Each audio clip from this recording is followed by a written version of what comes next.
সারা দেশে হিমেল হাওয়ার কারণে জেঁকে বসেছে শীত, বাড়ছে শীতের দাপট।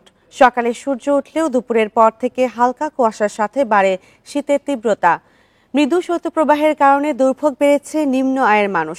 শীত পরিস্থিতি নিয়ে জানাতে পঞ্চগড় ও ঠাকুরগাঁও থেকে যুক্ত হচ্ছেন সহকর্মীরা। শুরুতেই পঞ্চগড় থেকে যুক্ত হচ্ছেন শফিকুল আলম। পঞ্চগড়ে সর্বশেষ তাপমাত্রা কত রেকর্ড করা হয়েছে এবং জনজীবনের কতটা প্রভাব পড়েছে?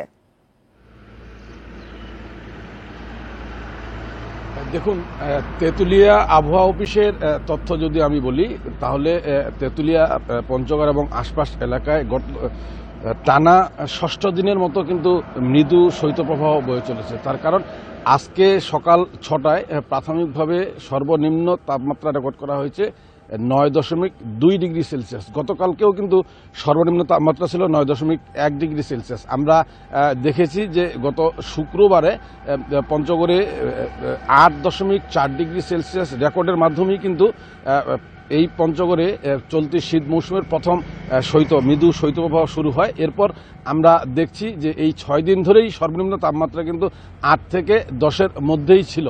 তো প্রতিদিন আমরা আসলে দেখছি যে বিকেলের পর থেকেই ঘন কুয়াশা থাকে, রাতভর ঘন কুয়াশা থাকে, সকালে সূর্যের দেখা মেলার পরেই কিন্তু কুয়াশা কেটে যায়। সারাদিন হালকা কুয়াশার সাথে রোদ থাকে। এই রোদ থাকলেও কিন্তু উত্তরের হিমশীতল বাতাসের কারণে কিন্তু কনকনে ঠান্ডা অনুভূত হয়। আর আপনি যেটি বলছিলেন, এই ঠান্ডা আসলে সবসময় আমরা প্রতি বছর দেখি যে শীত এলেই খেটে খাওয়া মানুষ, দুস্থ মানুষ, দিনমজুর শ্রেণীর মানুষ, রিক্সা ভ্যান চালক, ইজি বাইক চালক, এদের কিন্তু আসলে সীমাহীন দুর্ভোগ থাকে। তার কারণ একজন রিক্সাওয়ালা স্বাভাবিক সময়ে তারা দৈনন্দিন আয় করে ৫ থেকে ৭০০ টাকা পর্যন্ত। বর্তমানে সেই আয় তাদের কমে গেছে বলছেন রিক্সা চালকরা, বলছেন ভ্যান চালকরা, বলছেন যে বর্তমানে তাদের ৩০০ থেকে ৪০০ টাকা আয় করা যাচ্ছে না। তার কারণ অতি ঠান্ডার কারণে মানুষজন খুব বেশি প্রয়োজন ছাড়া কিন্তু রিক্সায় উঠছে না। আর এর প্রভাবে আমরা আসলে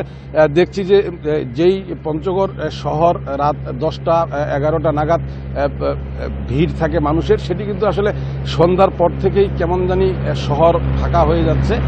আমরা মানুষজনকে খুব বেশি বিকেলের পর, সন্ধ্যার পর থেকে খুব বেশি মানুষজনকে চলাচল করতে দেখি না।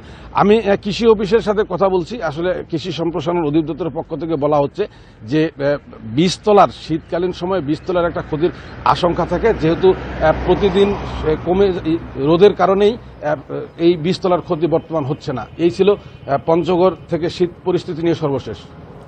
জি, ধন্যবাদ। সঙ্গে থাকুন। এবার ঠাকুরগাঁও থেকে জানাবেন মোহাম্মদ শামসুজ্জোহা। ঠাকুরগাঁও শীতের পরিস্থিতি কি এবং শীতজনিত রোগের প্রকোপটা কতটা দেখছেন ওখানে?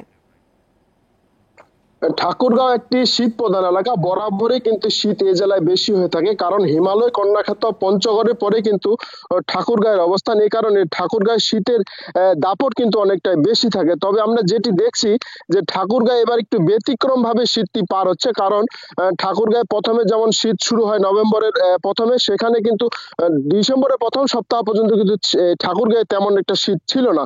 দ্বিতীয় সপ্তাহে যে অনেক বেশি শীত থাকলো, আবার ২-৩ দিন থেকে আবার কিন্তু শীতের আপনার কুয়াশাটা অনেকটা কমে গেলেও কিন্তু শীতের দাপটটা কমেনি। এ কারণে কিন্তু শীতজনিত রোগের একটি সমস্যা দেখা দিচ্ছে। প্রতিটি ঘরে ঘরে কিন্তু শিশু এবং বৃদ্ধ যারা আছেন তারা কিন্তু অনেক সংকটের মধ্যে কিন্তু পার হচ্ছেন, এবং হাসপাতালেই কিন্তু শিশু এবং বৃদ্ধ রোগীদের সংখ্যা দিন দিন বৃদ্ধি পাচ্ছে। ঠাকুরগাঁও আধুনিক জেনারেল হাসপাতালে এখানে ৪৫ জন শিশু রোগীর পরিবর্তে কিন্তু এখানে ১.৫ থেকে ২ শতাধিক শিশু রোগী ভর্তি হচ্ছেন, এবং বৃদ্ধ রোগীরাও কিন্তু অনেক শীতজনিত রোগে আক্রান্ত হয়ে কিন্তু তারা চিকিৎসা নিচ্ছেন। এইভাবে কিন্তু রোগীর সংখ্যাটা কিন্তু বাড়ছে। তবে এবার যে বর্তমানে যে আবহাওয়া বিরাজ করছে, এটি কিন্তু কৃষির জন্য একটি ক্ষতিকর বলে কিন্তু কৃষকরা মনে করছেন, কারণ রাতে অনেক ঠান্ডা এবং দিনে কিন্তু অনেকটা রোদ এবং তাপমাত্রা কিন্তু অনেকটা বেশি।